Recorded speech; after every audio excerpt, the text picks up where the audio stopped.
পদক্ষেপটা রাষ্ট্রীয় টাকা খরচ করে হেলিকপ্টার ব্যবহার করে পলিটিক্যাল কাজ হলো না? জনাব নাহিদ বলছেন ওনারাই হচ্ছেন ১/১১ সরকার, আর এটার মাঝে ডিফারেন্সটা খুব সফটলি জনাব মির্জা ফখরুল ইসলাম আলমগীর যেভাবে তুলেছেন, তারপর যেভাবে রিয়াকশন হয়েছে, অনেকগুলো প্রশ্ন আসলে তৈরি হয়। জাহিদুর রহমান, সরকারের নিরপেক্ষতা নিয়ে প্রশ্ন তোলা হয়েছে। এখন প্রশ্ন হলো, যেহেতু নির্বাচন, আমরা সবসময় বা সব দলের জনগণের দাবিতে ছিল এটা নিরপেক্ষ নির্দলীয় সরকারের অধীনে নির্বাচন হবে। যে সরকার, অন্তর্বর্তীকালীন সরকার তৈরি হলো, এই প্রশ্নে এই সরকারের ব্যর্থতা নিয়ে আলোচনা হতে পারে, কিন্তু নিরপেক্ষতা নিয়ে কি প্রশ্ন তোলার মতো জায়গা তৈরি হয়েছে? কি হতে শুরু করেছে? আমি আরেকটা মানে ছাত্র উপদেষ্টার মূল প্রশ্ন তো ছাত্র উপদেষ্টাদেরকে নিয়ে। আমি একটা উদাহরণ দিই। জনাব আসিফ মাহমুদ, উনি একবার কম্বল বিতরণ নিয়ে অনেক আলোচনা সমালোচনা হলো। উনি হেলিকপ্টারে করে অনেকগুলো ট্রিপ করে কম্বল বিতরণ করেছেন। আচ্ছা, উনি ব্যাখ্যা দিয়েছেন হেলিকপ্টারে করে উনি অনেক দ্রুত অনেকগুলো জায়গায় যেতে পেরেছেন।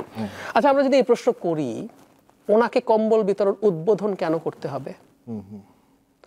একটা দেশ, উনি কি সবাইকে কম্বল দিয়েছেন? দেন নাই তো। ওখানে কর্মকর্তারাই কম্বল দিয়েছে। কাকে কাকে পাবে এগুলো ইনফ্যাক্ট ওনার নির্ধারিত, ওরাই দিয়েছে। উনি গিয়ে 2-4টা দিয়ে ছবি তোলেন, গিয়ে যান, দেখা করেন, এই তো ব্যাপার। আমাদের পলিটিক্যাল গভর্নমেন্টগুলোর মধ্যে এসব মন্ত্রীরা যান, কারণ তাদের রাজনীতি আছে যে আমি এটা যে দিলাম, আমি আমার পক্ষ থেকে দিলাম। তো ওনার এই পদক্ষেপটা রাষ্ট্রীয় টাকা খরচ করে হেলিকপ্টার ব্যবহার করে পলিটিক্যাল কাজ হলো না? আমার কাছে তাই মনে হয়েছে, আমি তাই বুঝি।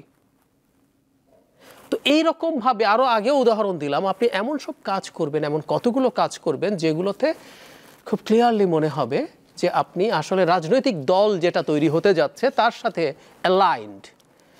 এটুকু সন্দেহ যদি তৈরি হয়, তখন নিরপেক্ষতা নিয়ে প্রশ্ন আসবে, খুব স্বাভাবিকভাবেই আসবে। কারণ ওনারা ওখানে সরকারে বসে, তারা ক্যাবিনেটে বসেন, তাদের ক্যাবিনেটকে ইনফ্লুয়েন্স করার ক্ষমতা আছে। এবং এর মধ্যে যারা মাহফুজ আলম প্রধান উপদেষ্টার সাথেই ওই অফিসেই অফিস করেন, অন্য দুজনের ডিফারেন্ট ক্যাবিনেট আছে, তারা অন্য জায়গায় বসেন, কিন্তু উনি একদম প্রধান উপদেষ্টার সাথে থাকেন। তো যদি সেটা হয়ে থাকে, তাহলে অপরাপর দলগুলোর মধ্যে এই কনফিউশন আসতে পারে, এবং আমি মনে করি সে বিষয়টা শুরু হয়ে গেছে। এবং খুব সফটলি জনাব মির্জা ফখরুল ইসলাম আলমগীর যেভাবে তুলেছেন, তারপর যেভাবে রিয়াকশন হয়েছে, আবারও বলছি, শুধু উপদেষ্টা না, তাদের যে সঙ্গী সাথীরা বাইরে আছে, সরকারের বাইরে, তারা সহ যেভাবে রিয়াক্ট করছেন, এই রিয়াক্ট করাতে তো বোঝা যায় যে তাদের কোনো একটা কিছুতে হঠাৎ করে কোনো সমস্যা হয়ে গেল। আমি তাত্ত্বিকভাবে বলি, যদি এই তিনজন সরকারে না থাকেন সে নির্বাচনের আগে, নির্বাচনের সময়টা, তো তাতে কি খুব ক্ষতিগ্রস্ত হয়ে যাওয়া হলো?